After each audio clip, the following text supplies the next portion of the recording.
하나님 말씀 창세기 27장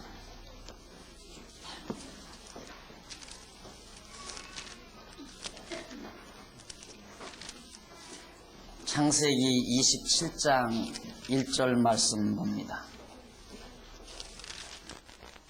이삭이 나이 많아 눈이 어두워 잘 보지 못하더니 맏아들 에서를 불러 가로되 내 아들아 하매 그가 가로되 내가 여기 있나이다 하니 이삭이 가로되 내가 이제 늙어 어느 날 죽을는지 알지 못하노니 그런즉 네 기구 곧 전통과 활을 가지고 들에 가서 나를 위하여 사냥하여 나의 즐기는 별미를 만들어 내게로 가져다가 먹게 하여 바로 죽기 전에 내 마음껏 내게 축복하게 하라. 4절까지 말씀입니다. 오늘은 27장에서부터 그 이하에 나오는 내용을 우리들이 살피겠는데요. 27장에서 36장까지는 야곱의 언약 계승에 관한 내용이 기록이 되어 있습니다. 우리 한번 일주간 동안 또 우리 좀 생각을 멈췄댔으니까 오늘 공부하는 내용을 다시 한번 방향을 잡기 위해서 여러분들이 가지고 계시는 교재 104페이지를 펴보시면 제2절 선민의 열조와 언약 내용이 거기 주제로 나와 있습니다. 104페이지 중간쯤 보면 제2절 선민의 열조와 언약, 그 선민의 열조와 언약 내용이 창세기 12장에서부터 36장까지로 나와 있죠. 그 가운데서 12장에서 20장까지는 바로 그 밑에 1번 아브라함과의 언약 내용이 12장에서 20장까지 나와 있습니다. 그리고 한 장 더, 2장을 넘기십시오. 2장 넘기면 108페이지 아랫부분에 보시면 2번 이삭의 언약 계승 내용이 거기 나옵니다. 그러니까 선민의 열조와 언약을 하시는데 하나님께서 먼저 아브라함과 언약하시고 두 번째로 이삭에게 그 언약을 계승하시고 오늘은 그 세 번째를 공부하게 되겠습니다. 이제 줄거리 잡히셨죠?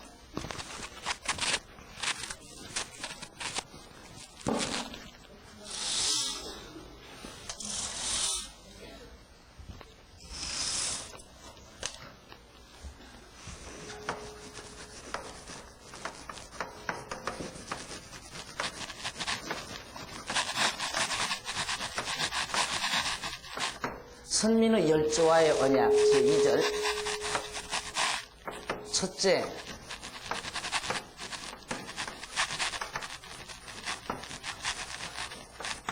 아브라함과의 언약 두 번째, 이삭에게 언약 계승, 그 다음 오늘 세 번째, 야곱에게 언약 계승. 12장에서부터 36장까지, 여기는 12장에서부터 20장까지, 20장에서부터 26장까지, 27장에서부터 36장까지. 아시겠죠? 이 줄거리를 놓치시면 안 됩니다. 이 줄거리 잡으면 창세기 다 아시는 거예요, 거의 다. 그러니까 1장에서 창세기 1장에서 12장까지는 인류의 시조와의 언약이었죠. 그것이 제1절이었습니다. 제1절 인류의 시조와의 언약. 그래서 아담 하나님이 창조하시고 창조하시기 전 아담에게 주실 모든 우주와 만물을 창조하셔서 그 모든 것 다스리고 주관하라고 허락하셨죠. 근데 아담이 타락했어요. 그러나 그 언약 하나님은 이루어 주실 것을 섭리하시기 위해서 아담의 아들 아벨을 하나님께서 선택하셨고 그 아벨 대신 셋을 주셔서 셋의 후손에서 노아가 나오고 그 노아의 후손에서 바로 아브라함이 나오게 된 겁니다.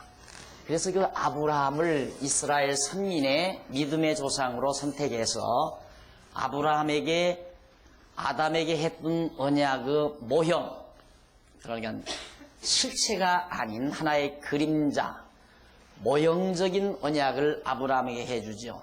이 땅, 이 지상에 있는 땅의 한 부분, 그리고 육신의 자녀, 그리고 한 이스라엘 민족 국가, 그걸 이루어준다고 하는 언약을 해주셨어요. 그 언약을 계승시킨다 이 말입니다. 반드시 아브라함에게 언약한 걸 아브라함 후손을 통해서 이루신다는 걸 말씀하기 위해서 이삭에게 계승됐죠. 지난 주일에 지난 시간에 배운 거거든요. 이제 이삭에게 계승됐는데 이삭이 에서와 야곱을 낳았어요. 그런데 에서와 야곱 중에도 야곱에게 하나님께서 아브라함에게 했던 언약을 이삭이 계승받고 이삭이 받은 언약을 야곱에게 계승해 준단 말입니다. 그런데 이 이삭이 착각을 하는 거예요. 그 착각이 뭐냐면 하나님께서는 벌써 에서와 야곱이 어머니 배 안에 있을 때에 이 하나님의 놀라운 언약, 복이지요. 복 주시기로 한 이 언약을 이삭의 아내 리브가 배 안에 있을 때, 야곱과 에서가 배 안에 있을 때 하나님께서는 야곱에게 복 주시기로, 큰 자는 작은 자를 섬긴다. 그러니까 큰 자 에서가 야곱 작은 자를 섬긴다고 해서 야곱이 조상의 아브라함과 이삭에게 주었던 언약을 계승받도록 하나님께서 정해놓으셨어요. 그런데 이삭의 입장에서는요, 인간이기 때문에 내가 그래도 큰아들이 에서인데 내가 에서에게 복을 빌어야지, 이렇게 착각을 한 거예요. 자, 그래서 지금 오늘 봉독해 드린 27장 내용은 야곱이 받은 복과 언약 내용이 거기 나옵니다. 야곱이 복을 받아요. 그러니까 야곱이 언약을 계승한다 그 말입니다. 그런데 1장 1절에 보니까 이삭이 나이 많아 눈이 어두웠어요. 눈이 어두워가지고 이제 자기가 죽을 날이 가까워 오니까 자기 큰아들 에서에게 너 와서 내 말 들어라 해서 에서에게 부탁을 했어요. 내가 이제 나이 많이 들어서 죽게 됐으니까 내가 마음껏 너한테 복을 좀 빌어야 되겠다. 그러니까 너는 산에 가서 너 활 잘 쏘지 않느냐? 가서 좋은 짐승 잡아서 맛있는 음식을 좀 해가지고 나에게 가지고 오너라. 이 말을 어머니가 밖에서 엿듣게 됐단 말입니다. 어머니 리브가가.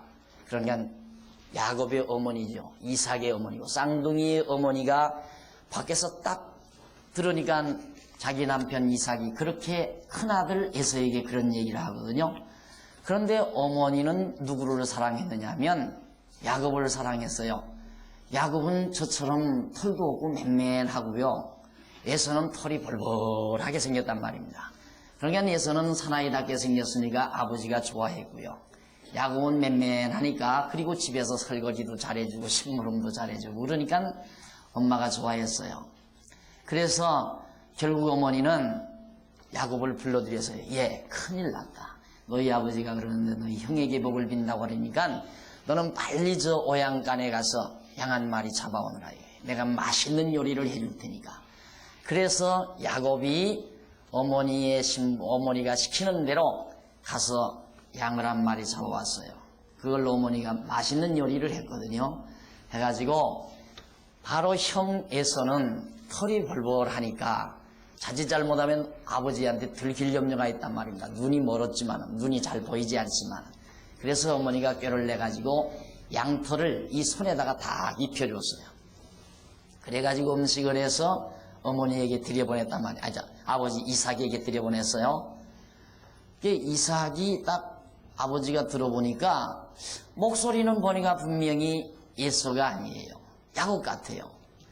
너 어떻게, 너 누구냐 하고 가까이 와보라고 해서 만져보니까 손이 털이 벌벌하다 말입니다. 그러니까 이 이삭이 하는 말이 야 어떻게 너 보니까 손은 보니까 에서인데 털이 있는 거 보니까 에서가 분명한데 목소리는 어떻게 야곱이로구나 그런단 말입니다. 그러니까 야곱이 얼른 거짓말을 했어요. 제가요 산에 가서 짐승 잡느라고 과물질 넣었더니만 지금 목이 가려서 그래요. 그래가지고 아버지가 쏘가가지고 맛있는 음식을 먹고 몽땅 하여튼 그러니까 그 복은 아버지 아브라함에게 이삭이 그러니까 자기 아버지 이삭 아브라함에게 받았던 계승받았던 복이죠. 이 복을 몽땅 누구에게 야곱에게 해주었다 이 말이죠. 이것이 바로 누구의 뜻대로 된 것이냐면 바로 하나님의 정하신 뜻대로 되어진 것이다. 사람 마음대로 안 된다는 얘기죠. 만약에 에서가 눈만 어두워지지 않았어도 어쩌면 반드시 이삭은 에서에게 복을 빌었을 거예요. 그런데 그 복은 비나 마나예요. 빌어봤댔자예요. 왜? 하나님이 그에게 복 주시기로 정하지 않았기 때문에 아버지 이삭이 암만 두 손을 누르고 억누르고 무릎을 꿇고 큰 소리로 복을 빌었다 하더라도 그 복이 이삭에게 오지를 않는다. 에서에게 가지를 않는다 그 말이죠. 왜냐하면 하나님은 이미 복을 야곱에게 주시기로 한 거라 그 말입니다. 그러니까 사람 마음대로 누구에게 복을 빌면 복이 임한다 절대 천만의 말씀이에요. 오늘날 대부분의 모든 성도가 누가 복을 빌어주면 그 복이 자기에게 마구 쏟아지는 줄 알아요. 그렇게 돼 있지를 않아요. 하나님이 이미 복 주실 것 정한 자, 그 자에게 복을 빌었을 때 그 복빌미 효과가 있는 거지. 만약에 이삭이 에서에게 복 빌었다면 그 복이 임하겠느냐 이 말이야. 아니만요. 왜? 하나님은 이미 야곱에게 복을 주시기로 작정해 놓으시고 예정해 놓으셨기 때문에 야곱에게 설령 이삭이 복을 빌지 않아도 아버지가 복을 빌었다고 해서 복이 임하는 게 아니에요. 하나님께서 야곱에게 복 주시기로 정해놨기 때문에 복이 임하는 거죠. 그러니까 인간이 복 빌고 안 빌고 아무 관계가 없어요. 그러니까 저는 교인들이 신방을 오라고 안 하잖아요. 우리 교인들이. 왜 그러냐면 이렇게 배워놓으니까 박목사 와서 뭐 복 빌어 받댔자 말짱 할 거고 과일값이나 들어가고 또 어떻게 뭐 기름값이라도 드려야 되는데 어떻게 그냥 돌려보낼 수 있느냐. 그러니까 이래저래 돈만 몇만 원 날라가니까 다 말짱 그만두자. 그래 아야 오라고를 안 해요. 그러니까 당신들 돈 전략에서 좋고 나 시간 전략에서 좋고 얼마나 좋아요. 안 그래요? 내가 복 빈다고 복만 받을 것 같으면 나는 이른 새벽 꼭두 새벽부터 집집마다 돌아다니면서 대문간에 가서 그냥 큰 손 들고 그냥 계속 빌어댈 거예요. 몇 가정 되지도 않는데요.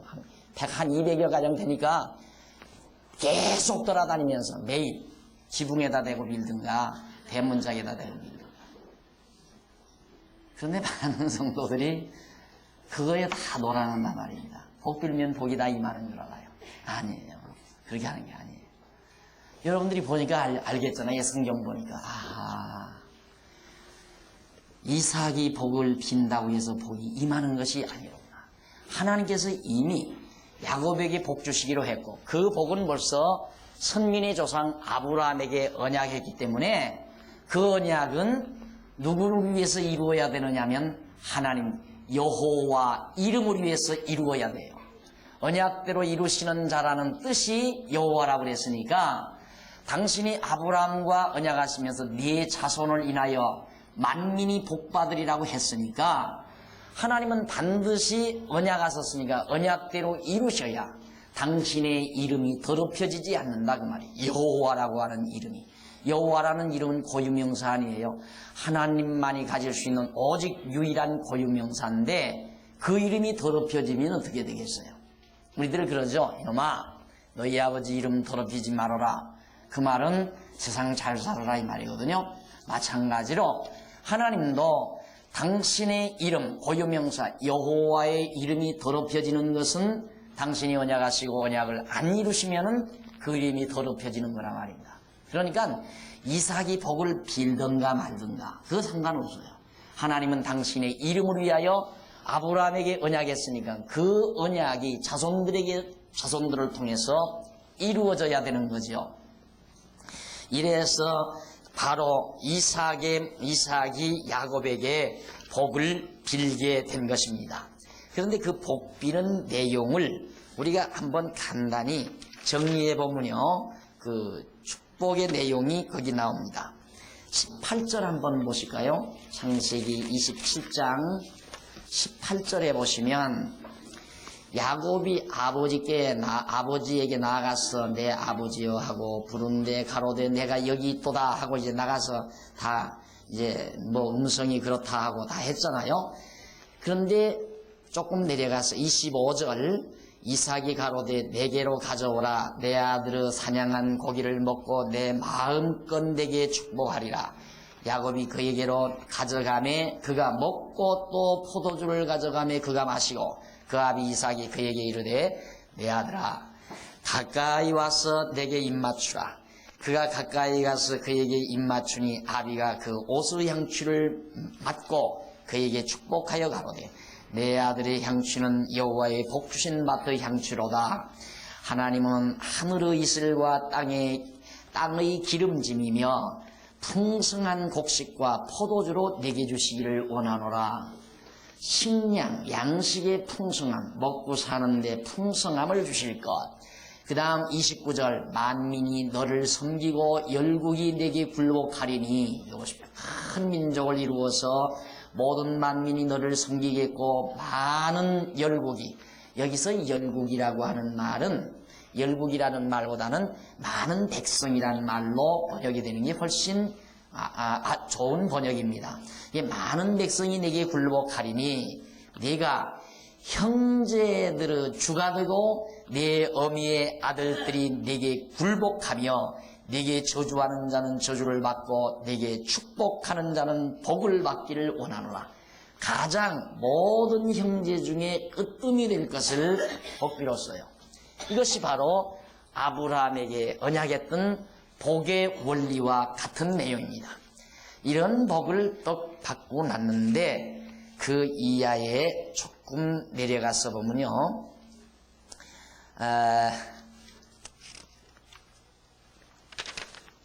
30절로 40절 거기 보면 야곱에게 복을 빼앗긴 에서에게 이삭이 축복해 주는 내용이 나옵니다. 뒤에 당장 야곱이 복을 받고 나갔는데 조금 있으니까 에서가 사냥을 해가지고 와서 요리를 해서 아버지에게 나타났어요. 그러니까 아버지가 황당한 거죠. 너는 누구냐? 제가 에서인데요. 아니 그러면 조금 전에 왔다 간 사람은 누구라 말이냐? 쫙 머리에 떠올랐어요. 야곱이라는 놈이 벌써 뺏어가 버렸구나. 화가 났어요. 에서가 지금 단단히 화가 났어요. 그래서 36절에 보십시오. 36절에 보면 에서가 가로되 그의 이름을 야곱이라 함이 합당치 아니하니까 그가 나를 속임이 이것이 두 번째니이다. 팥죽 한 그릇으로 장자명분 팔았을 때 한 번 쏘갔고 복 받을 때 쏘갔고, 지가 돈 받고 팔았으니까 팥죽 받고 팔았으니까 복도 댕겨야지. 팥죽 받고 장자명분 팔고는 복은 장자의 복을 바꿨다. 이것도 잘못된 거 아니에요. 그러니까 팥죽 한 그릇으로 장자명분 판 것도, 그 다음 아버지가 눈이 어두워서 야곱에게 복을 든 것도, 이것이 다 하나님의 정하신 뜻대로 된다는 것 아셨습니까?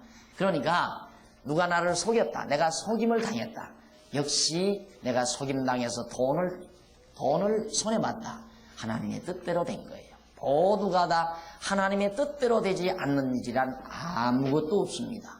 모두가 다 그래야 하나님이 당신 정하신 뜻을 이루어 가시는 거니까요. 자, 그래서 이 에서는 화가 나서 이제 나에게 뭐라도 빌어주십시오. 남은 복 있지 않습니까? 좀 빌어주십시오 하고 간절히 사모하니까 그러면서 울었어요. 소리를 높여. 그러니까 39절 그 아비 이삭이 그에게 대답하여 가로되 너의 주소는 땅의 기름짐에서 뜨고 건조한 땅에서 산다 그 말이죠. 내리는 하늘 이슬이에서 뜰 것이며 우로가 내리지를 않아. 이슬도 내리지 않아요. 그러니까 얼마나 땅이 건조할 걸 알 수 있죠. 그런데 놀랍게도 그 복대로 에서의 자손 에돔 족속들이 가서 살고 있었던 세일산 부분이 완전히 건조한 땅이, 이슬도 잘 내리지 않는 땅, 그 땅으로 에서의 자손들이 간 거예요. 아버지가 복긴 대로. 그러니까 이건 복이 아니라 저주지요. 너는 칼을 믿고 생활하겠고 네 아우를 섬길 것이며, 계속 저주지요. 너는 네 아우 야곱을 섬긴다. 에돔 족속들이 이스라엘 백성들에게 조공 다 드렸습니다. 그 역사를 살펴보면, 또 매임을 벗을 때에는 그 멍에를 내 목에서 떨쳐버리리라 하는 등등의 복을 에서에게 빌어줬습니다. 자, 이렇게 해서 에서는 야곱에게 알찐 복을 빼앗겨버리고 정말 괴로워할 수밖에 없는 상황에 있었습니다. 그러면서 41절로 45절에 보면요, 리브가가 야곱에게 야, 큰일 났다. 네 형이 지금 화가 단단히 났단 말이야. 너는 여기 있다가는 형에게 죽는다. 너 도망쳐라. 그래서 여갓집으로 도망을 보낸 거예요. 그래서 여갓집 하란으로 동생 야곱을 어머니가 피난을 시켰습니다. 그래서 이 야곱이 이제 어머니의 말씀을 듣고 홀로 고향을 떠나서 외삼촌의 집으로 피난을 갑니다.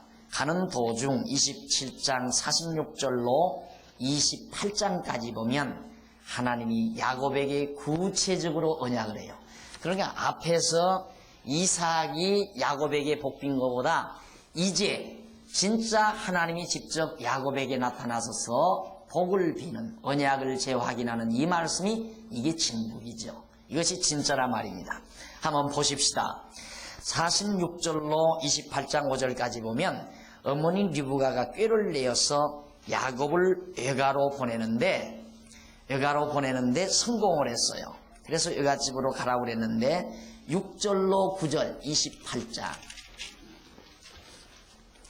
6절로 9절에 보면 어떤 내용이 나오느냐면요, 에서가 본즉 이삭이 야곱에게 축복하고 그를 밧단아람으로 보내어 거기서 아내를 취하게 하였고, 또 그에게 축복하고 명하기를 너는 가나안 사람의 딸들 중에서 아내를 취하지 말라 하였고, 또 야곱이 부모의 명을 쫓아 밧단아람으로 갔으며, 에서가 또 본즉 가나안 사람의 딸들이 그 아비 이삭을 기쁘게 못하는지라, 이에 에서가 이스마엘에게 가서 그 본처들을 위해 아브라함의 아들 이스마엘의 딸이요 느바요스 누이인 마할랏을 아내로 취하였더라 하는 내용이 나옵니다.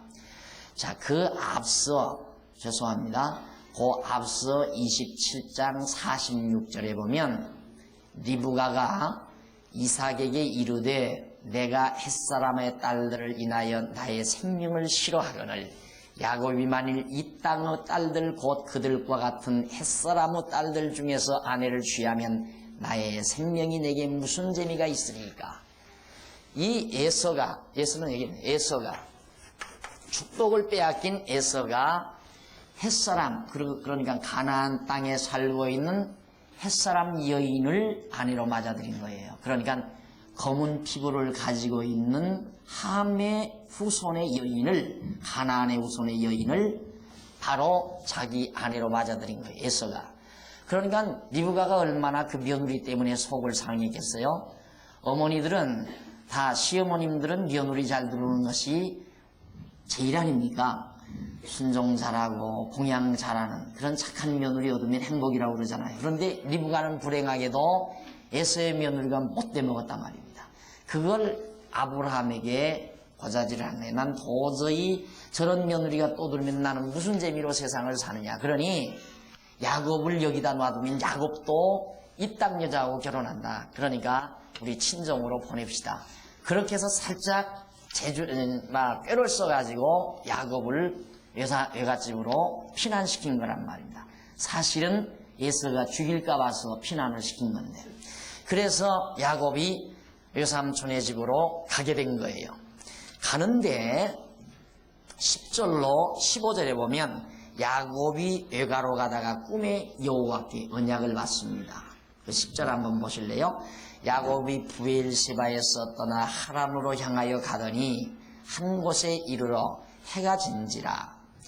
거기서 유숙하고 그곳서 한 돌을 취하여 베개하고 거기 누워 자더니 꿈에 본즉 사닥다리가 땅 위에 섰는데 그 꼭대기가 하늘에 닿았고 또 본즉 하나님의 사자가 그 위에서 오르락 내리락 하고 또 본즉 여호와께서 그 위에 서서 가라사대 여기 보십시오. 나는 여호와니. 벌써 하나님이 당신을 소개하되 내가 여호와다. 나는 언약대로 언약하고 언약대로 이루는 자다. 어떤 여호와인가? 너의 조부 할아버지 아브라함과 또 아브라함이 하나님이요 아버지 이삭의 하나님이라. 야곱에게 나타나서 너의 할아버지 아브라함의 하나님 이삭의 하나님이다. 내가 그 하나님 여호와다 그 말이에요. 그 말은 뭐냐면 내가 너희 할아버지 아브라함에게 언약을 하고 그리고 그 언약을 이삭에게 계승시킨 언약대로 이루시는 여호와이다 그 말이에요. 그러니까 나도 내가 이제 야곱 4개 언약을 세울 자이다 그런 뜻과 같은 겁니다. 내가 여호와니라. 그렇게 말씀하시고 나서 하나님께서 14절 보세요.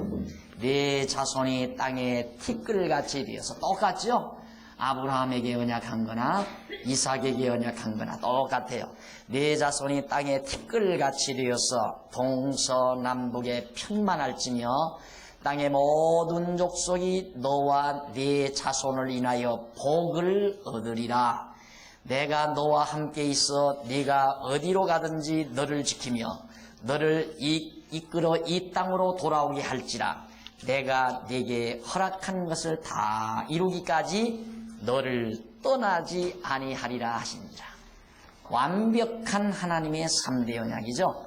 내가 네 자손 번창케 하고 그리고 너를 인하여 만민이 복을 받게 하고 또 많은 자손이 복을 받게 하고 그리고 다시 이 언약의 땅, 내가 지금 이 가나안 땅 하나님께서 아브라함과 이삭에게 가나안 땅 주기로 했는데 야곱은 지금 가나안 땅 떠나지 않아요?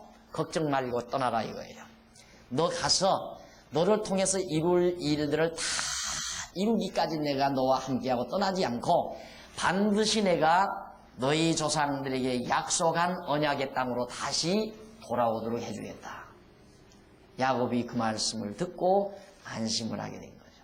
이것이 하나님께서 직접적으로 야곱에게 언약을 계승시키는 장면입니다. 근데 이삭은 뭣도 모르고 자기 멋대로 에서에게 복을 빌려고 한다? 안 되는. 그러니까 눈이 어둡잖아요.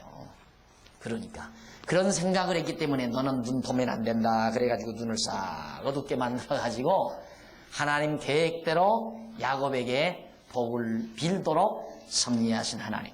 이런 하나님을 우리는 믿고 사는 겁니다. 그러니까 조급할 거 없다니까요. 어차피 내게 올 건 다 오게 돼 있어요. 다 오게. 내 거 아닌 건 절대 안 오게 돼 있고 틀림없이 그렇게 돼 있어요. 우리 아브라함이 조카로라고 땅 뺏기 할 때도 우리 봤잖아요. 아브라함에게 주어진 건 아브라함에게 돌아오잖아요. 이거도 보십시오. 야곱에게 주어지는 복은 야곱에게 오게 돼 있어요. 내가 다름질을 한다고 해서 안 올 것이 오고 올 것이 안 오는 것도 아니고 내가 다름질 안 한다고 해서 내게 올 것이 안 오는 것도 아니고 그럼 목사님 뭐 가만히 있어도 되겠네요. 또 그러고 대답하고 싶죠. 에? 하나님이 가만히 있게 하시나요? 이거 보세요. 가만히 있게 안 하잖아요. 야곱아, 너 짐승 잡아와. 내가 요리해 줄 테니까 너 들어가서 복 받고 와라. 그래 하게 만들잖아요. 또 에서가 죽일까 봐서 도망가게 만들잖아요. 다 하게 하세요. 하나님께서. 그러니까 하나님이 하게 하시는 일만 하시라 이 말이에요. 안 하게 하시는 일 억지로 하려고 하지 말고 하나님이 하게 하시는 일, 그 일 열심히 하면 되는 거예요. 그냥 다 내게 올 것 다 오게 돼 있으니까. 그래서 이런 하나님 알고 믿으면 우리 마음이 평안할 수밖에 없죠. 그 다음 그렇게 언약을 하고 나서 16절 야곱이 잠이 깨어 가로되 여호와께서 과연 여기 계시거늘 내가 알지 못하였도다. 이에 두려워 가로되 두렵도다. 이곳이여 다른 것이 아니라 이는 하나님의 전이요 이는 하나님의 문이로다. 결국 거기다가 베었던 돌을 기둥으로 세우고 거기에 기름을 붓고 베델이라 했다 하지 않았습니까? 베델, 하나님의 집, 바로 베델. 거기를 루스라고도 하고 해서 결국 야곱은 그렇게 하나님 앞에서 제단을 쌓고 21절 보세요. 나로 평안히 아버지 집으로 돌아가게 하시오면 여호와께서 나의 하나님이 되실 것이요 내가 기둥으로 세운 이 돌이 하나님의 전이 될 것이요 성전이 하나님께서 내게 주신 모든 것에서 10분 1을 11조라 그 말이죠. 열의 하나를 내가 반드시 하나님께 드리겠나이다. 제물이죠. 하나님께 드리는 제물 10분의 1을 드리겠나이다.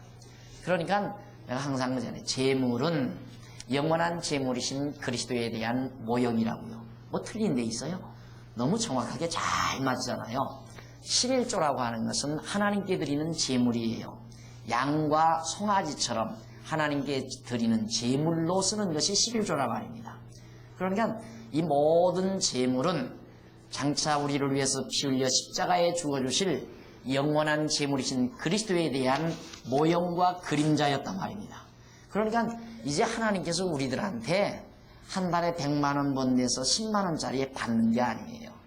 2000년 전에 골고다 언덕에서 피 흘려 주어주신 그리스도 한 분 받으심으로 하나님은 더 이상 우리에게서 받을 것이 하나도 없어요.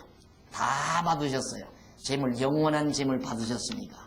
그게 11조인데 오늘날 잘 알지를 못하니까 자꾸만 11조에 대한 이야기들을 거듭거듭 자꾸 하고 있는 거거든요. 그거 잘 몰라 그러는 거예요. 11조는 재물입니다. 하나님께 드리는 재물은 예수 그리스도께서 우리의 죄를 위해서 피 흘려 죽어주실 것에 대한 그림자였고 모형이었다. 그럼 그림자와 모형보다는 실체가 더 중요하잖아요. 그러니까 하나님께서는 그리스도를 영원한 제물로 받았기 때문에 우리에게서 치사하게 겨우 길거리에서 장사해가지고 한 달에 20-30만 원 번 사람의 돈 2-3만 원 가져라고 하시는 하나님이 아니다 그 말이에요. 그걸 꼭 명심하셔야 돼요. 그러니까 우리는 이제는 11조가 아니고 그냥 연보예요. 주신 믿음의 분량만큼 복음을 위해서 협력하고 같이 힘을 모으는 거. 여러분들도 지금 연보하잖아요. 마음대로 하죠. 하고 싶으면 하고 하기 싫으면 안 하고 뭐 다 들어오시면서 연보하십시오 그러는가 보더만 안 하기 싫으면 안 하는 거지요. 뭐 안 한다고 잡아가요? 안 잡아가잖아요. 아무도. 괜찮아요. 안 해도. 오늘 또 안 하고 그냥 가셔도 하나 문간에서 누가 하나하나 조사하는 사람 하나도 없어요. 걱정 다 마시고. 자, 그러면 29장 넘어가 보십시다. 29장 넘어가 보시면 29장에는 어떠한 내용이 나오느냐면 야고보 복과 언약 성취가 거기 나오죠. 야곱에게 복이 임하고 언약이 이루어지는 장면이 29장에서 35장까지 나와요.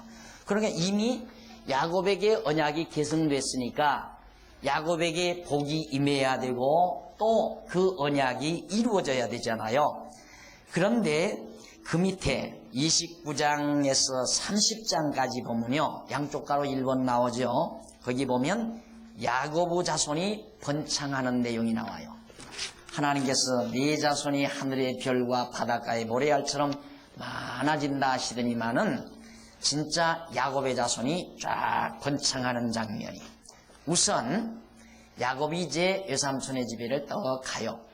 거기를 갔는데 우물 곁에서 누구를 만나느냐면 라반의 딸, 그러니까 외삼촌이 라반이에요. 야곱의 외삼촌. 그러니까 리브가의 오라버니죠. 야곱의 어머니 오라버니 라반의 딸 라헬이라고 하는 아가씨를 우물가에서 만나요. 야곱이. 그러니까 외갓집에 가다가 만나가지고 거기에서 그만 만나자마자 그냥 키스를 해버렸어요. 그러니까 너는 내 거다 한 거죠. 그러니까 키스에 응해준 라헬도 나는 당신의 아내가 되겠다. 또 야곱도 너야말로 내 아내다 하고서 딱 약속을 해버렸는데 키스로 약속을 했는데 16절로 20절에 가보면 야곱이 라반에게 라헬을 위해서 7년을 일하도록 약속을 해요. 예삼촌의 집에 갔어요. 자초지종 다 이야기하고, 자, 이야기를 했어요. 삼촌, 내가 앞으로 7년을 열심히 일할 테니까요. 딸 있죠? 딸. 라헬 있잖아요. 그 라헬을 나한테 주세요. 그러니까 외삼촌이 가만히 보니까 괜찮거든요. 그래라 그러면 7년 내가 열심히 일하면 7년 후에 가서 내가 내 딸 라헬을 내게 주마. 사실 벌써 형 에서는 쌍둥이인데도 에서는 벌써 장가를 가가지고 자녀들을 낳고 고향에서 그러는데 야곱은 자기가 아내 삼고자 하는 그 여자를 하나를 위해서 7년을 참고 기다리면서 막 비지땀을 흘리며 일한단 말입니다. 그런 남자를 남편으로 모시는 여자는 얼마나 행복했겠어요. 그래가지고 죽으라고 7년을 일해가지고 꿈이 부풀어가지고 이제 첫날 밤을 지나는데 그때도 워낙 어리석었던가 봐요. 얼굴도 보지 않고 방에 들어가서 잤나 봐요. 아침에 일어나서 보니까 라헬이 아니라 언니 레아라. 그러니까 삼촌이 속여먹은 거예요. 큰 딸을 준 거예요. 작은 딸을 안 주고. 그러니까 야곱이 뿔다찌가 났을 거 아니에요. 삼촌 이럴 수 있습니까? 그러니까 야, 여기 풍습이 그렇다. 어떻게 언니 시집 안 보내고 동생부터 보내느냐? 그러니까 야곱도 가만히 생각하니까 그렇거든요. 그러면 나 7년 더 하랍니다. 그래, 그러면 7년 더 해라. 그래서 죽으라고 7년을 더 했단 말입니다. 7년을 더 하고 나서 누구를 얻었느냐면 동생 진짜 라헬을, 이쁜 라헬을 자기 아내로 맞았어요. 아내가 둘이 됐어요. 그런데 이제 그때부터 아들 낳기 경쟁이 벌어진 거예요. 근데 놀랍게도 이쁜 아내가 아들을 못 낳는 거라. 아들을 낳지를 못해요. 그러니까 이 라헬이 속이 상하니까 자기 몸종 여자를 네가라도 내 알 대신해서 아들 낳아달라 하고 들여보내줬어요. 그래가지고 이 둘째 딸, 이쁜 아내가 몸종이 들어가서 아들을 낳았어요. 그러니까 언니도 자기가 아들을 낳았는데도 아 이거 봐라 큰일 났다. 야 나도 나 혼자만 낳을 게 아니라 내 몸종도 들이보내서 낳자. 이래가지고 자기 몸종을 야곱에게 들이보내서 아들을 또 낳아요. 그렇게 해서 큰딸 라헬이 되기 싫은 라헬이 4명이나 낳았고요. 그 몸종이 2명 낳았고요. 그 6명이죠. 그 다음 또 레아의 몸종이 뭐 몇 명 낳고 해가지고 12명을 낳았어요. 12명. 처음에는 이제 그 외삼촌의 집에서는 11명을 낳았죠. 11명을. 나중에는 이제 그 동생, 아름답다고 하는 동생이 아이를 못 낳다가 하나님께서 긍휼히 여기셔서 그에게 아들을 낳게 한 게 그게 요셉이에요. 그러니까 제일 사랑하는 아내로부터 낳은 것이 요셉이고 그 다음에 요셉 하나 낳고는 막내둥이로 베냐민을 낳은 거예요. 그러니까 다 미워하지요. 요셉을 미워하지 않을 수가 없어요. 없잖아요. 아버지가 요셉의 어머니를 제일 사랑하지요. 그러다 보니까 제일 사랑하는 아내가 나왔으니까 요셉을 제일 사랑하지요. 그러니까 다른 아내들의 아들들은 다 요셉을 죽이고 싶죠. 미워서. 그래서 미움을 받게 된 거예요. 요셉이. 자, 그러면 우리가 여기서 한 가지 명심하고 넘어갈 건 세상에 이런 짓거리를 한 인간에게 복을 줘요? 확 쓸어버려야지. 안 그래요? 어떻게 세상에 첩을 혹시라도 실수해서 하나나 봤다면 그건 인간이 실수할 수 있으니까 그렇다 손 치더라도 공식적으로 4명을 데리고 사냐 이 말입니다. 이게. 그런데도 이것이 언약의 자손이에요. 언약의 자손. 여러분 하나님의 은총을 받는다고 하는 것은 우리의 행위 여하에 따라서 받는 게 아니에요. 자, 불택자인 에서나 택자인 야곱이나 행동은 하나 다를 거 없어요. 똑같아요. 하나 다를 거 없단 말입니다. 에서는 더더군다나 에서는 아내를 얻어도 그 해쪽 속의 여자를 얻어들이잖아요. 그런 여자 얻어가지고 살다가 또 다른 지방의 여자를 또 얻어서 살고 에서가. 그런데 야곱은 자기 외가에 가가지고는 아내를 4명이나. 이게 정식 아내는 딸이 둘이 그게 정식 아내래요. 그리고 나머지 몸종는 건 첩이고요. 이게 2 아내에다가 첩 2를 얻어서 산 거예요. 이 행위대로 말하면 그냥 깔코쟁이로 그냥 코로 팍 꿰가지고 종로네 거리다 잡아 돌리든가 유황불로 막 풀풀 하게 해서 그냥 거기다가 숯검장을 만들어 버리든가 그런 인간 그래 놔야지 저거에게 그리 복을 줘서 되겠습니까? 안 그래요? 성경이 그런 내용이에요. 성경이. 저는 이런 성경을 깨닫고 소망을 제가 가진 거예요. 아하. 그래서 나 같은 인간에게도 하나님이 영원한 신령한 복을 주시는구나. 맞다. 그 뒤로부터는 천하 없어도 나도 하나님 나라의 영원한 신령한 복을 받을 수 있는 언약의 자손이에요. 왜? 나는 야곱같이는 안 했거든요. 어쨌든 한 사람하고 살잖아요, 나는. 어쨌든 따져보니까 물론 본질적으로 따지면 야곱이나 나나 똑같겠지만은 나타나는 현실은 그래도 내가 낫잖아요, 야곱보다는. 야곱도 가는데 내가 어쩌면 못 가랴. 그 뒤로부터 마음의 자유함이 오고 평안함이 오고 이것이 복음입니다, 사랑하는 성도 여러분. 그러나 허다한 많은 성도들이 늘 죄 때문에 괴로워하죠. 죄의식에 사로잡혀 있어요. 내가 이렇게 살아서 복 받겠는가, 저주받으면 어떡하는가, 이런 생각들이 계속해서 우리를 괴롭혀가고 있는 것입니다. 자, 이렇게 해서 이제 야곱이 라반에게 속은 후에 다시 라헬을 위해서 봉사하고 31절로 29장 31절로 35절에 보면 레아가 아들 루벤과 시므온과 레위와 유다 4명을 낳아요. 맞죠? 본 여러분 보시면 알겠고요. 그 다음 30장 넘어갑니다. 30장 1절로 8절에 보면 라헬이 몸종, 자기 몸종, 아까 설명 다 했어요. 이게 큰딸이에요. 미운 큰딸. 미웃게 생긴 큰딸 라헬이, 아니. 죄송합니다. 1절로 8절에 보면 이쁜 작은 딸, 처음에 키스했던 딸, 이 딸이 몸종 비라에게 의해서 아들 단과 납달리를 낳아요. 그러니까 단과 납달리는 라헬의 몸종에서, 첩액에서 나는 거예요. 따지고 보면 이게 부정렬이죠. 그런데도 그들이 택한 이스라엘 백성의 택한 12지파의 족장이 돼요. 무엇으로? 하나님의 긍휼과 자비로. 우리 인간의 행위를 조건으로 하는 것이 아니라 철저히 하나님의 주권적인 능력과 그의 긍휼과 자비함으로 주시는 거란 말입니다. 이것이 복음이죠. 그 다음 9절로 13절에 보면 큰딸 레아가, 아까 말씀드린 대로 작은 딸이 자기 몸종 통해서 아들 둘라니까, 야, 이러다가 내가 떨어지겠다. 저 여인보다 내가 아들을 둘라면 어떡하랴 해서 자기 몸종 들여보내서 둘을 더 낳게 해요. 그것이 9절로 13절. 레아가 자기 몸종 실바에 의해서 아들 갓과 아셀을 낳습니다. 두 아들을. 그리고 14절로 21절 레아가 또 아들 이사갈과 스불론과 딸 디나를 낳아요. 거기는 딸까지 낳았어요, 레아가. 그러니까 결국 큰딸이 몇 명을 낳느냐면 죽어도 보기 싫은 야곱의 입장에서는 얼마나 미웠겠어요. 이쁜 동생이 있으니까 미워 죽겠는데 거기서 자꾸만 아들이 나오는 거예요. 둘 또 나왔잖아요. 이사갈과 스불론이. 그리고 딸까지 나누고.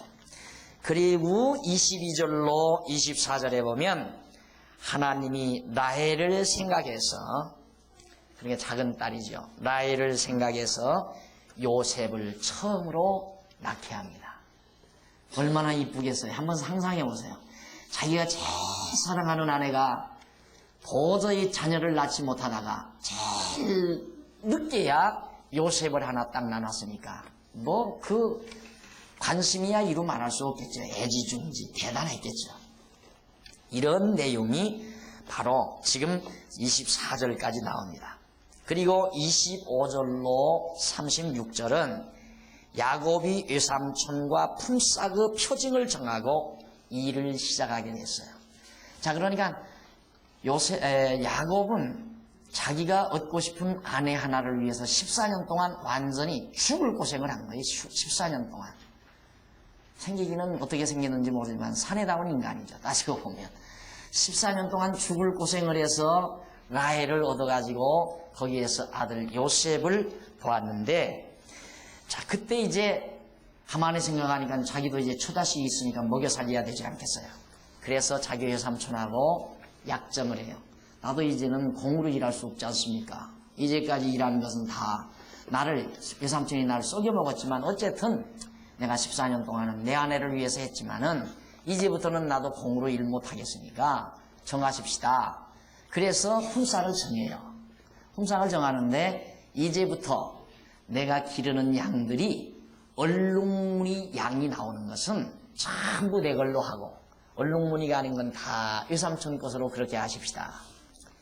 그렇게 하도록 하고는 전부 얼룩무늬 요소가 있는 짐승들, 얼룩무늬 요소가 있는 그런 양떼들은 전부 골라가지고 멀리 풀밭을 아주 멀리 떨어진 데다가 따로 옮겨놓고는 그 아들들에게, 그러니까 외삼촌이 아들들에게 맡기고, 저건 도저히 저것들이 서로 관계에서는 절대 얼룩무늬가 안 닿는다라고 하는 그런 약물이 아주 순수한 하얗게 생긴 것들, 그런 것들만 골라서 그래, 이걸 내가 길러가지고 너는 여기서 얼룩무늬가 나는 것만 네가 가져라.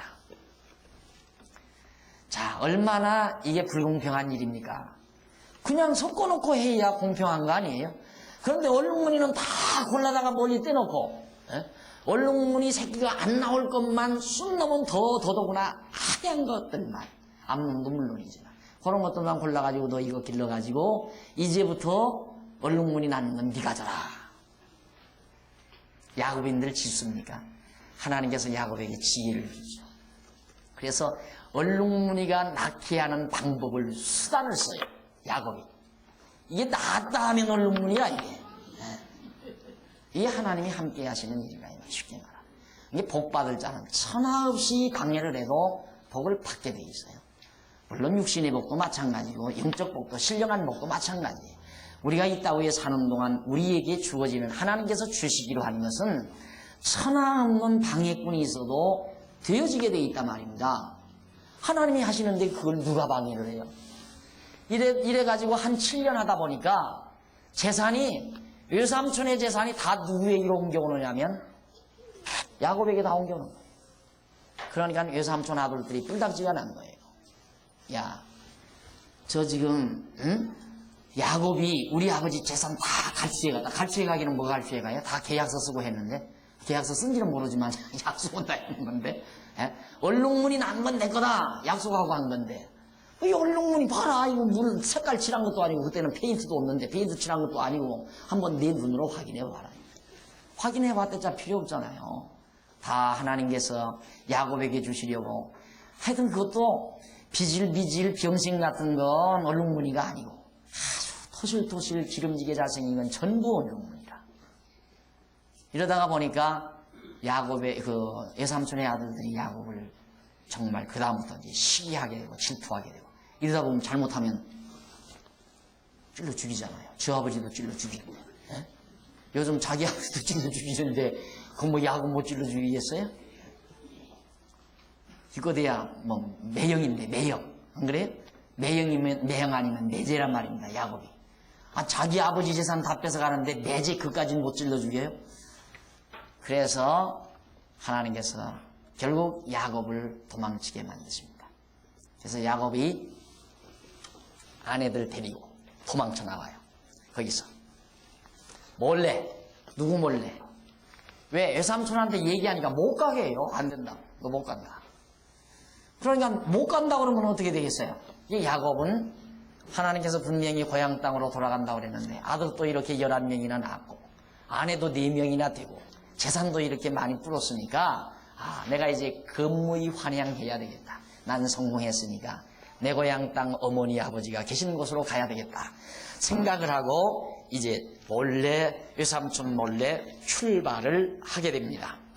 그래서 31장 넘어가면요, 31장에서 32장까지 오면 언약의 땅으로, 약속의 땅이죠. 아버지 어머니가 계신 가나안 땅으로 돌아가게 됩니다. 참 성경 쉽죠?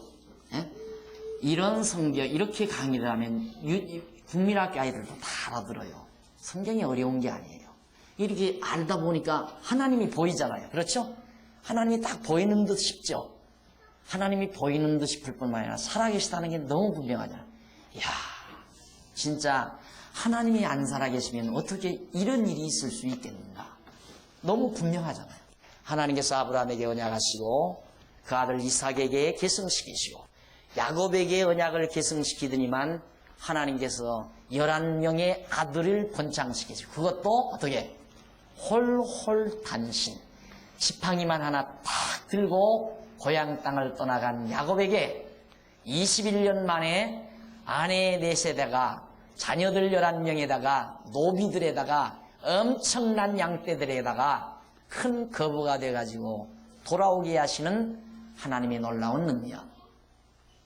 자, 여기에서 우리는 이런 성경 말씀 가지고 도덕적인 설교, 윤리적 설교 할 수 있어요.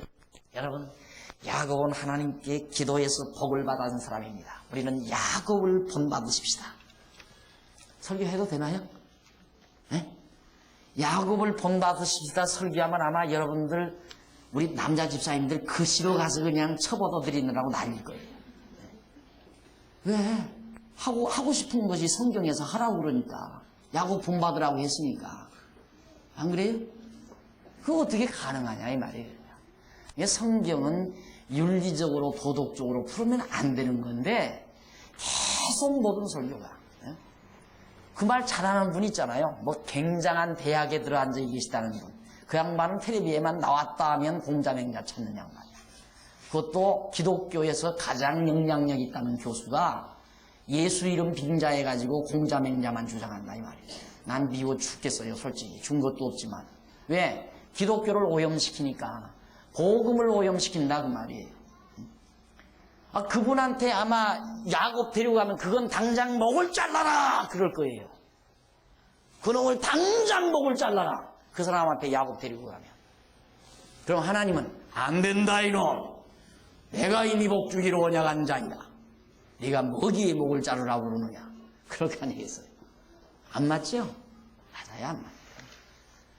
진짜 성경은 윤리도덕이 아닙니다. 복음이에요. 복음. 추악하고 더러운 죄를 졌어도 하나님께서 이미 언약한 백성이기에 그에게 은혜를 베풀어서 복을 허락하시는 이런 하나님이시지 우리 인간의 행위여에 따라서 하나님께서 복 주신다면 이 땅 위에 복 받을 사람 한 사람 없을 거예요. 누구만 빼놓고. 누구만 빼놓고요. 나만 빼놓고 예수님만 빼놓고. 누가 있어요 누가. 행위대로 복 받는다면 복 받은 사람이 누가 있느냐 말입니다. 천국 갈 사람은 또 누가 있고 아무도 없죠. 자, 이래서 결국 야곱이 이제 고향 땅을 찾게 되는데 1절로 16절 보면 여호와께서 야곱에게 조상의 땅으로 돌아가라 명령하죠. 31장 1절 보십시다. 야곱이 들은즉 라반의 아들들이 말이 라반의 아들들 그러면 외삼촌의 아들들 처남들이죠. 야곱이 우리 아버지의 소유를 다 빼앗고 우리 아버지의 소유로 인하여 이같이 거부가 되었다 하는지라. 야곱이 딱 소식 들으니까 심상치 않다 그 말이에요. 아까 말씀드립니다. 야곱이 라반의 안색을 본즉 자기 외삼촌 얼굴을 딱 보니까 안색이 딱 바뀌어졌어요. 벌써 보니까 안색이 바뀌어졌다는 건 벌써 화가 났으니까 얼굴이 대해지면서 해질해진다 이거죠. 왜? 피가 안쪽으로 뭉쳐지니까 얼굴이 해지고 그 다음 막 미움과 증오가 생기니까 간이 녹아져서 얼굴이 쎄노래져요. 그래서 시기, 질투, 미움, 증오 이걸 가지고 오면 얼굴이 니리끼해져요. 안색이 달라져 버리죠. 그래서 야곱이 안색을 보고 이제는 야곱이 라반의 안색을 본즉 자기에 대하여 전과 같지 아니하더라. 여호와께서 야곱에게 이르시되 내 조상의 땅 내 족속에게로 돌아가라. 내가 너와 함께 있으리라 하시니라. 우리 여기서 하나 공통점을 찾아볼 수 있죠. 나갔다만 들어오면 언약 자손들 아브라함, 이삭, 야곱이 좌우지간 나갔다가 들어온다 하면 어떻게 돼요? 부자가 되죠. 그냥 가난뱅이로 나갔다가만 들어오면 부자가 돼가지고 들어오는 거예요. 이게 하나님이 하시는 일이죠. 고향 땅에 그냥 머물러 둬가지고 부자 되게 하면 지 잘나서 된 줄 아니까 아무것도 없이 맨손 들고 빈 털터리로 지팡이 하나 들고 나가게 해서 하나님의 능력으로 거부가 되게 하시는 하나님의 역사. 왜 그러는 줄 아세요? 네 재주로 부자 되는 거 아니다. 내 능력으로 내 노력으로 되는 거 아니다. 하나님이 되게 해야 된다. 이거 깨닫게 하려는 거예요. 하나님이 부자 되게 해야 된다. 우리 육신 부자도 마찬가지예요. 신령한 부자는 더 말할 것도 없지만 육신의 부자도 마찬가지예요. 내 노력으로 되는 거 아니에요. 절대 아닙니다. 하나님이 안겨주어야 안을 수 있는 거란 말이죠. 그래서 이제 하나님께서 조상의 땅으로 돌아가라 해서 4절 야곱이 보내어 라헬과 레아를 자기 양떼 있는 들로 불러왔어요. 아내들을 불러왔어요.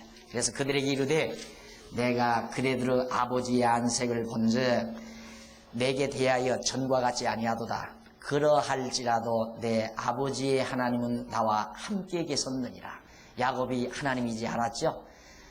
외삼촌은 나에게 대하는 것이 좀 변했지만 그러나 하나님은 나와 함께 했다. 왜? 보니까 자손 많아졌죠. 큰 거부가 됐죠. 아, 하나님이 언약대로 해주셨구나. 언약대로 이루어 주셨구나. 그래서 하나님이 자기와 함께 하시는 걸 알게 됐습니다. 그대들도 알거니와 내가 힘을 다하여 그대들의 아버지를 섬겼거늘 그대들의 아버지가 나를 속여 품삯을 10번이나 변역하였느니라. 계속 속여먹었죠. 그러니까 택한 백성, 하나님이 붙드는 자는 속임을 당해도 안 속는 거고 하나님이 택하지 아니한 자는 속여도 속일 수가 없는 거고 속여도 필요 없어요. 남의 돈 속여서 자꾸 벌어들여봤자 발장할 거예요. 그러니까 여러분 도덕적으로 윤리적으로 남 속이는 것은 나쁜 일이다 해서 우리가 안 속는 게 아니에요. 안 속이는 게 아니에요. 거짓말 안 하는 게 아니라 말입니다. 공자맹자 따지는 사람들은 거짓말하는 거 나쁜 일이고 도덕적으로 남 속여먹는 것 도덕적으로 나쁜 일이니까 안 한다 그러지만 우리는 안 하는 게 아니라 안 해지는 거예요. 왜 안 해지는가? 하나님이 여호와인 줄을 알아버리면 구체적으로 이렇게 한단 말입니다. 아하, 속여봐야 필요가 없구나. 라반이 야곱, 언약자손 야곱을 10번이나 속였어도 라반의 손에는 쥐어진 것이 없이 속임을 당한 야곱에게는 한 보따리가 쥐어졌다고 말이에요. 그건 거부가 되졌다. 이것이 믿어만 져버리면 예를 들어서 남의 돈 안 주려고 살살 거짓말을 했다가도 이 하나님 믿어지는 게 딱 생각이 나. 자기도 혼자서 뒤돌아서서 비시 웃을 거예요. 아이고 내가 지금 쓸데없는 짓 한다. 그러니까 안 해지는 거예요. 남 속여먹는 일 나쁜 일이다 해서 내가 안 속여먹어야 내가 좋은 사람이지 그런 의미에서 안 하는 게 아니에요. 여호와 하나님 알아버리면 확실히 배워서 깨닫게 되면 거짓말이 안 해져요. 안 하는 게 아니라 해지질 않아요. 하다가 아이고 내가 공인이 쓸데없는 짓 한다 이렇게 생각이 되니까 남 속여먹는 것도 마찬가지고 그거 해봤댔자 아무런 유익이 없으니까. 그리고 도둑질도 마찬가지예요. 딱 가는데 여러분들은 이렇게 딱 공부하다가 다 나가고 내가 뒤에 딱 가보니까 어느 집사님이 이거 쓰다가 불편하니까 다이아 반지를 딱 빼서 옆에다 놓고 그냥 간 거예요. 아니 다이아 반지 안 치다보고 왜 좌우로 두리번 해요. 근데 저쪽에 보니까 한 집사님이 딱 커튼 내리고 그냥 안 보이게 있단 말이에요. 살짝 집어넣고 얼른 나가버리면 끝나잖아. 그러죠? 얼마짜리인데 그게? 150만 원짜리인데 150만 원 주면 삽니까? 내가 무식한 소리 하나 보내요. 필요 없다는 말이에요. 그게 안 해진다는 말이에요. 왜? 남의 건 내가 몰래 가져가도 내 것이 하나님이 안 되게 한다는 게 믿어집니다. 도둑질이 나쁜 짓이니까 안 하는 게 아니에요. 아시겠죠 이제? 따라서 우리는 도덕군자가 아니에요. 윤리도덕 지키며 사는 자가 아니라 말입니다. 하나님 앞에서 사는 자이지. 하나님이 여호와이심을 믿고 사는 자이지. 하나님이 여호와를 알면 안 하는 게 아니라 안 해지죠. 넣고 순간적으로 넣고 갔다가도 하나님 여호와인데 맞아 하나님 여호와이신데 에이 이거 내 거 아니야. 하나님이 내 거 아니면 언젠가 나도 또 잊어버릴지 모른다. 그럴 바에야 우리 성도대학생 거니까 도로 찾아주자. 지난 주일에 놓고 간 사람이 이거 누구 겁니까 하고 광고가 나가죠. 일주일 동안 이제 나 혼자 고민하다가 그래? 나는 그래서 윤리도덕 아무 필요 없어요. 내게는 아무 필요 없는 거예요. 그게 무슨 건물 같은 거예요. 윤리도덕 규범이라는 것이. 그것이 나를 나되게 하나요? 하나님 여호와를 아는 지식이 하나님 여호와를 아는 지식이 나를 나되게 만들어 가는 거죠.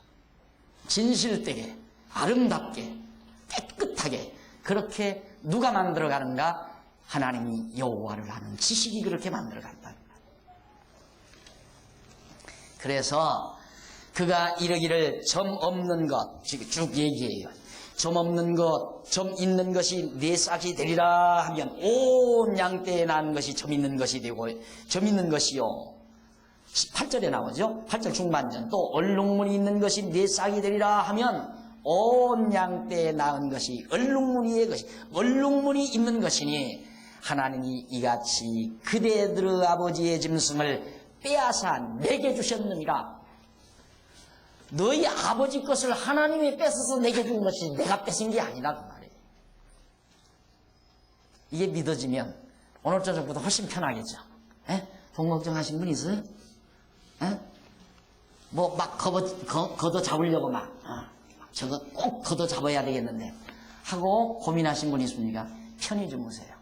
그런다고 되는 거 아니에요. 하나님이 뺏어 줘야 내 것 되는 거예요. 에? 아버지 세상 내가 물려받으려고 칼로 찔러 죽이니까 한 푼도 못 갖고 저도 이제 잘게 돼 있잖아요. 안 된다니까. 인간 노력은 다 필요 없는 거예요. 하나님이 빼앗아서 주셨느니라.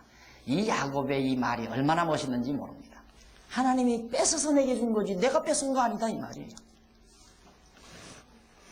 그 양떼가 새끼 될 때에 내가 꿈에 눈을 들어보니 양떼를 탄 수양이 다 얼룩무늬 있는 것, 점 있는 것, 아롱진 것이었더라. 나는 벌써 계시 받았다. 하나님께서 꿈에 계시해 주더라. 이때는 꿈이 계시니까요. 그러니까 다 양떼가 다 네 것들을 하나님이 다 알려줬다. 그래서 결국 이 모든 재산이 내게 온 것이다 라고 그렇게 31장 16절까지 해서 계속해서 설명해 줍니다. 그러면서 돌아가자. 우리 돌아가라. 우리 조상의 땅으로 여호와께서 돌아가라 그렇게 말씀했다는 내용이죠. 31장 16절까지. 자, 그러면서 거기 14절 보세요. 라헬과 레아가 그 아내에게 그에게 대답하여 가로되 우리가 우리 아버지 집에서 무슨 분깃이나 유업이 있으리요. 아버지가 우리를 팔고 우리의 돈을 다 먹었으니 아버지가 우리를 외인으로 여기는 것이 아닌가. 하나님이 우리 아버지에게 취하신 재물은 우리와 우리 자식의 것이니 이제 하나님이 당신에게 이르신 일을 다 준행하라. 딸 필요 없다니까. 금방 야곱편이야. 금방. 물론 아들도 그렇지만 신랑 만나가지고는 금방 야곱편 들어서 우리 거요 갑시다 그 말이죠. 그래가지고 결국은 하나님께서 떠나라 해서 떠나는 장면이 이제 떠나자고 하는 장면이 16절까지 지금 나와 있습니다. 우리 차 한잔 드시고 계속 하십시다.